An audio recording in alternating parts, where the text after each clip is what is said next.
আসসালামু আলাইকুম, সবাই কেমন আছেন? আজকে একটা সুন্দর ভিডিও নিয়ে আসলাম। আজকে হলো আমাদের এখানে ঈদুল মিলাদুন্নবী হয়েছে, তাই মিলাদুন্নবীর ভাত নিয়ে এসেছে।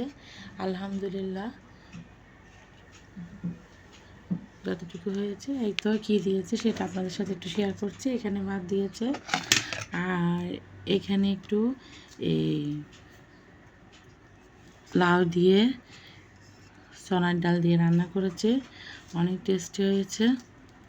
তারপরে এখানেও মাংস রান্না করেছে, এই মাংস দিয়েছে, অনেক সুন্দর রান্নাটা, অনেক লোচা করেছে, কষানো কষানো। তাই সকালে তো উরুসের ভাত না খেলে হয় না, আপনাদের জন্য একটু শেয়ার করতেছি। বিসমিল্লাহির রহমানির রহিম। সকালে একটু ভাত খাবো এই। তো আজকে এই ভিডিওটা যদি তোমাদের ভালো লাগে তাহলে অবশ্যই আমার চ্যানেলের পাশে থাকবা আর আমাকে সাপোর্ট করবা, আর বেশি বেশি করে সাপোর্ট করবা আর বেশি বেশি করে শেয়ার করবা। তাহলে আজকে ভিডিওটা আমি এখানে শেষ করছি। সবাই ভালো থাকবে। আসসালামু আলাইকুম।